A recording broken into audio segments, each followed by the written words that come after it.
This is Tullamore, capital of Offaly, on a very special day, Easter Monday, 1966.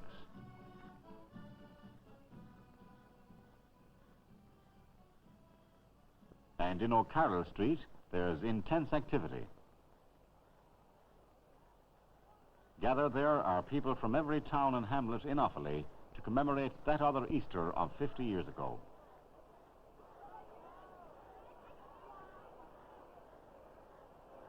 The parade marshals are busily engaged assembling the various units for the start. Months of arduous planning by the Commemoration Committee are past, and the big day has arrived. Swinging their way into O'Carroll Street comes the Army Pipers Band, with the imposing County Library buildings in the background.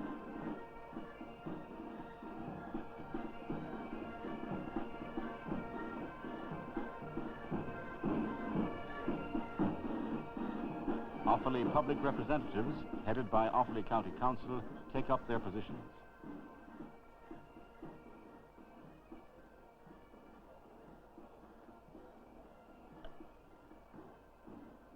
Meanwhile, the scene at the back of the courthouse is a busy one.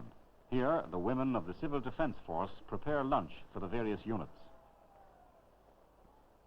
A parade, like an army, marches on its stomach.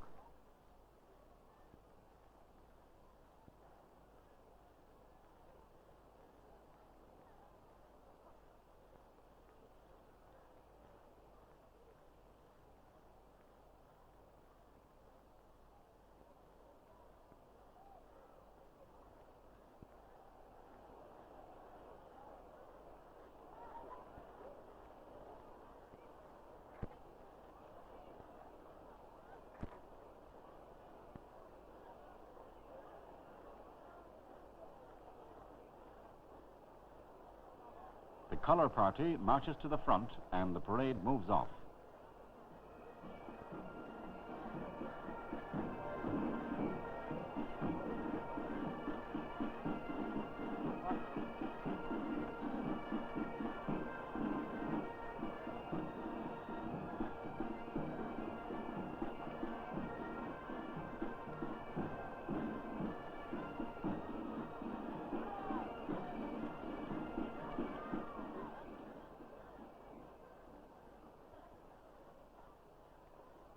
People pack the sidewalks in anticipation as the mechanized units reach the Grand Canal and along Clontarf Road.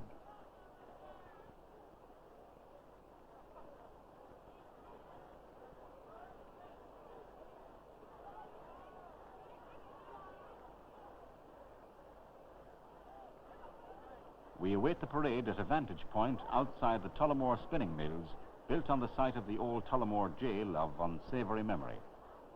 Other important buildings in Tullamore are the Garda Station, formerly a British military barracks.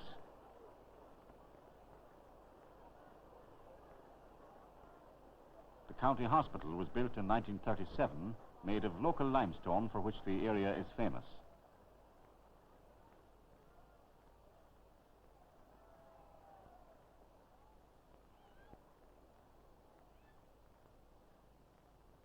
The new Convent of Mercy and schools replaced the old buildings first acquired by the order when they arrived in Tullamore in 1836.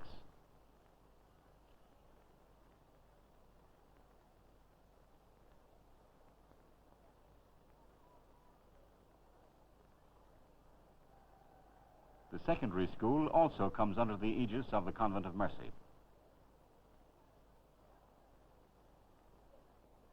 The Christian Brothers use airy, chalet-type classrooms.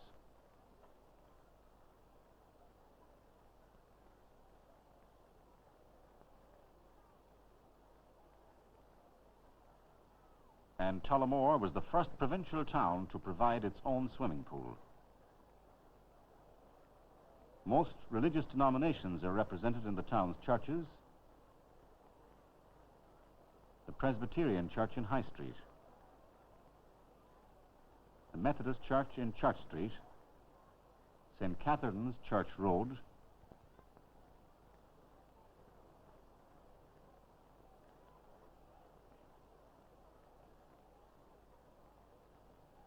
and the Roman Catholic Church of the Assumption. This church was built in 1906, also of Tullamore limestone.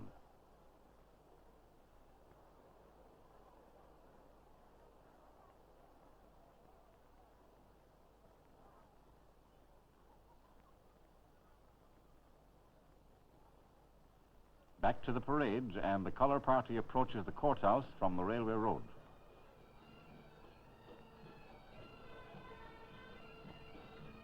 After the Army Pipers march the units of the FCA.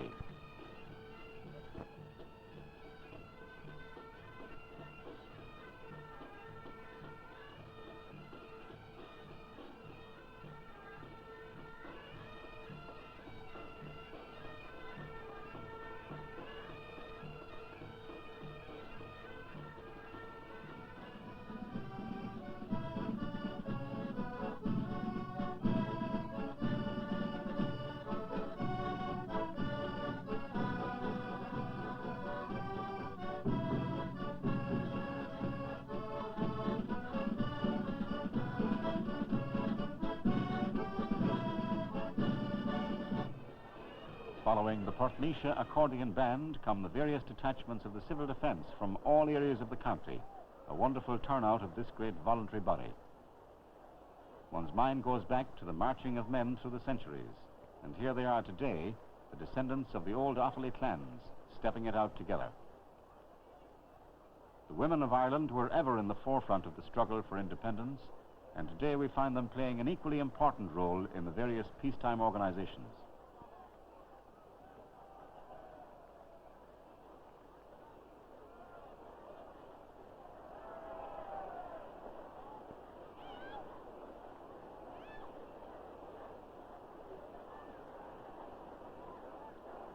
The Knights of Malta make a colourful sight.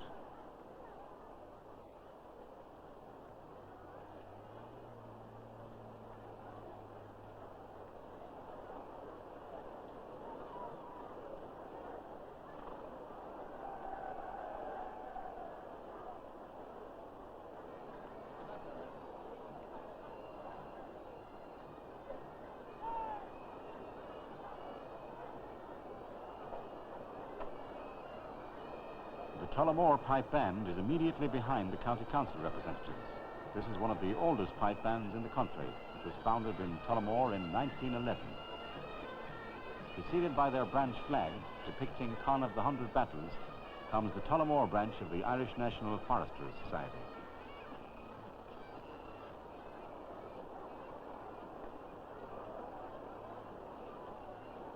County contingents of the Gaelic Athletic Association are always prominent in national activities.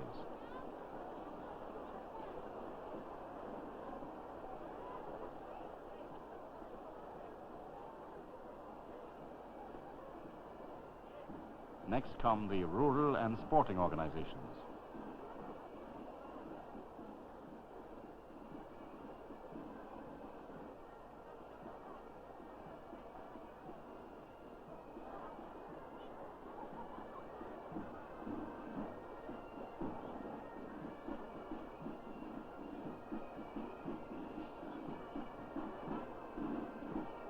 Bringing up the rear is that old established band from neighbouring Laois, the Ballyfin Pipers.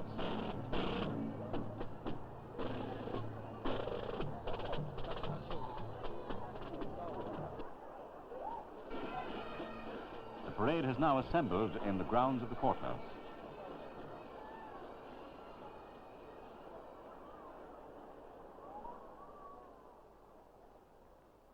Already waiting there are the surviving members of the Offaly brigades of the old IRA.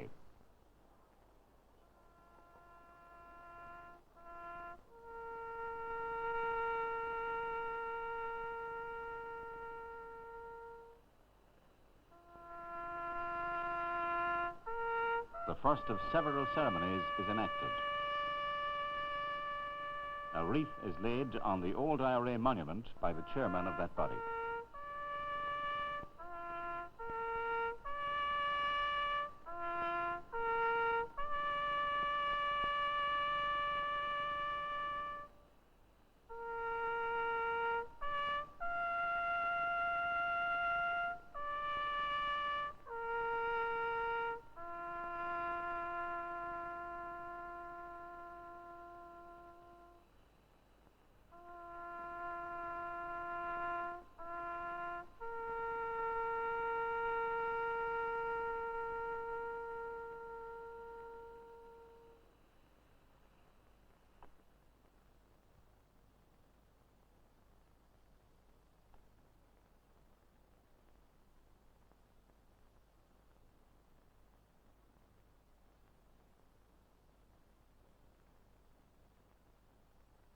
The highlight of the ceremonies at the courthouse, the reading of the proclamation by a son of the late Padraic Bracken, who took a prominent part in the 1916 rising.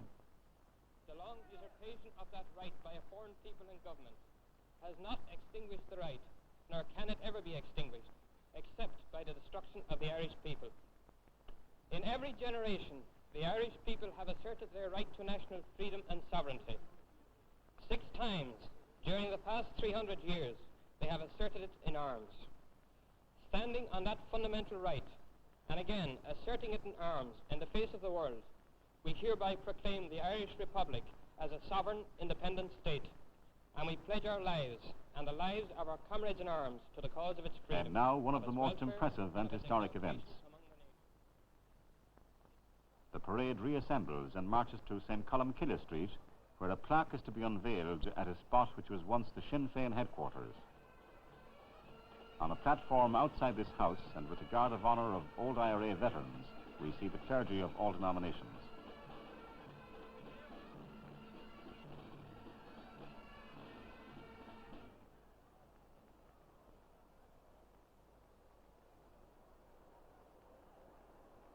Every vantage point is taken up by the huge crowd in Columcille Street.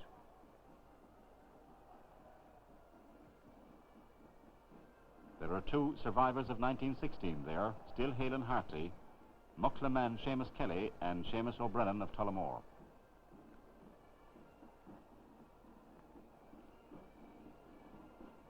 The chairman of the county council, a prominent old IRA man, addresses the gathering and introduces Monsignor Lenihan, parish priest of Tullamore, who will perform the unveiling.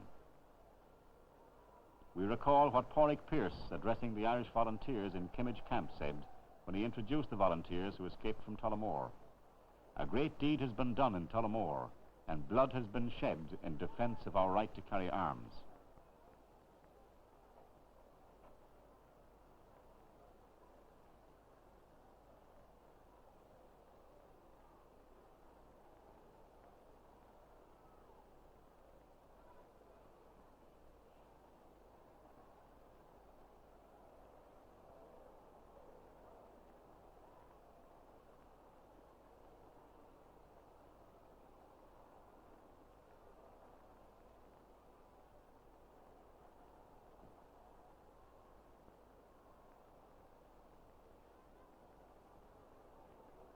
In proud memory of the Tullamore volunteers' determined resistance against disarmament by British Crown forces, a prelude of the Easter Rising in which Tullamore was nobly represented.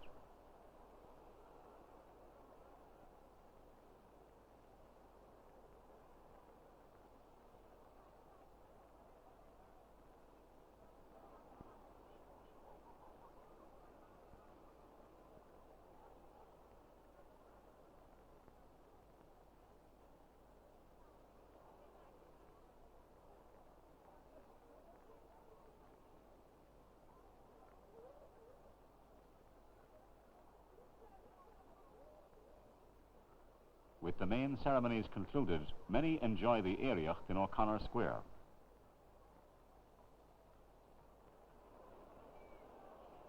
All the leading singers and dancers from the county are there. And so the day fittingly comes to an end on a high note of music and song.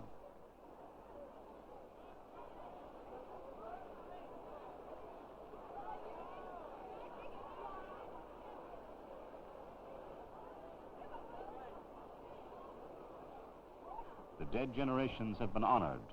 Church and state and the plain people of Tullamore and Offaly have pledged once again their loyalty to the risen nation, as enduring as the Cross of Durrow, which stands in majestic splendour in Columcille's monastic foundation there.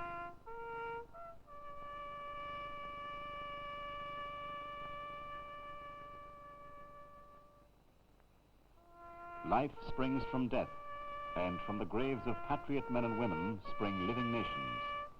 They have left us our Fenian dead, and while Ireland holds these graves, Ireland unfree shall never be at peace.